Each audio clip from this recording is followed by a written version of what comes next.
NTV time, जनता की बात जनता के साथ।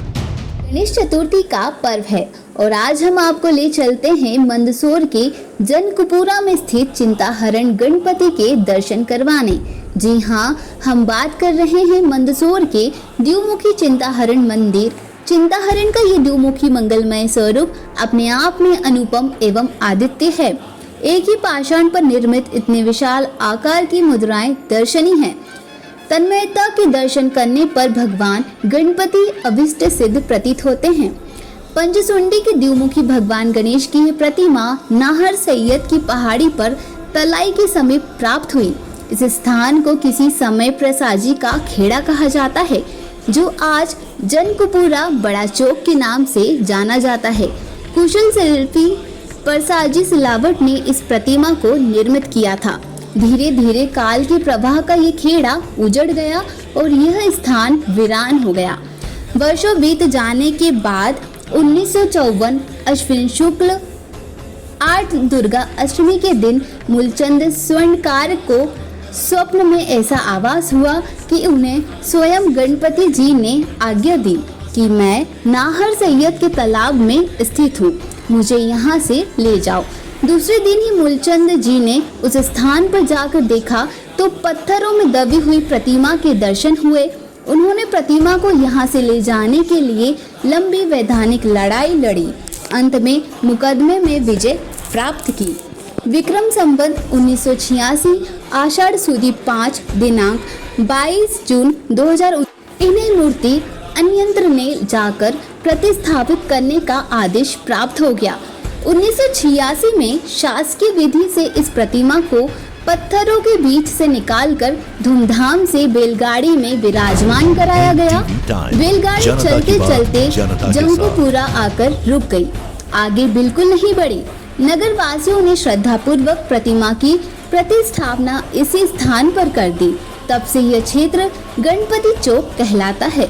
26 जनवरी 1991 समाज सेवी पंडित राम नारायण जी शर्मा ने प्रयासों से कायाकल्प कार्य पूर्ण किया। अब लीजिए बताएं यहाँ की क्या परंपरा, क्या मान्यता है, कैसे मंदिर है, कैसे बनाया है?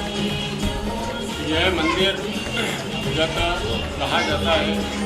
यह मूर्ति जो है यह 100 साल पुरानी है।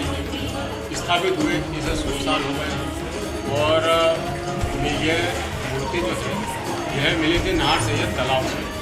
वहाँ पे इस मूलचंद जी सोनी स्वर्णकार समाज के थे।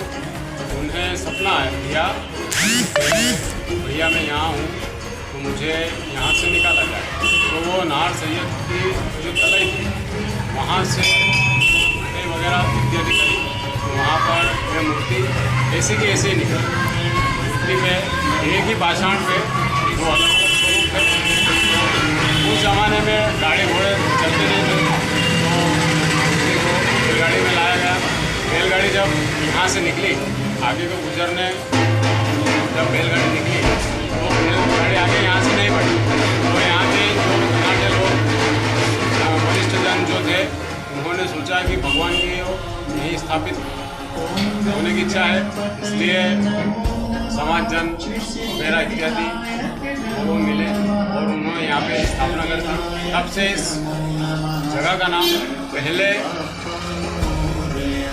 नाथूलाल जी करके नाथूलाल जी इलाजी चौक कहते थे इसको। उसके बाद जब से गणेश जी बैठे यहाँ इसे गणपति चौक से जाना गया और यह मूर्ति चमत्कारी है। अब ये बताइए आपके जैसे ये द्विमुखी जो मूर्ति है और 2 मुख है, तो इसका क्या कारण, क्या विशेषता है?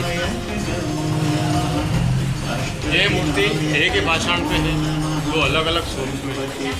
आगे का जो स्वरूप है आपने देखा होगा कि इनके सिर पर मुकुट है और आप ध्यान से देखा होगा तो आगे 5 सूंड है ना।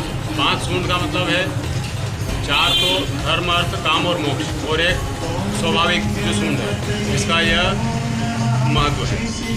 जो भी समाजजन, जो भी बंधु, चाहे राजनीतिक हो, आर्थिक हो, जिस जो भी हो, कोई किसी चीज़ की परेशानी हो, नौकरी नहीं लगना टिकट नहीं मिलना, बच्चों की शादी नहीं होना, पढ़ाई वगैरह जो भी हो या विदेश जाना, कुछ भी अड़चन आती है, जो भी चिंता, वो सब ये प्रभु चिंता है।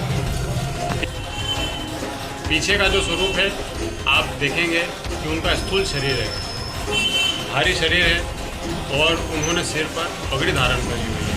पगड़ी धारण करने का अर्थ ये है कि उस ज़माने में जैसे सेठ लोग रहते थे, मस्त एकदम स्थूल शरीर है, और उस ज़माने में जो सेठ लोग धनाढ़ लोग रहते थे पगड़ी पहनते थे, उसी की संज्ञा इनको दी गई है। व्यापार आपका नहीं चल रहा है, व्यापार में परेशानी आ रही है या पैसा रुका हुआ है, तो प्रभु की कृपा होती है तो सब व्यापार वगैरह सब सुचारू रूप से चलता है। और आपने कहीं देखा होगा गणेश जी की पीठ देखी होगी, इनके पीठ नहीं है, इसलिए इन्हें वास्तु सिद्धि मूर्ति भी कहा जाता है।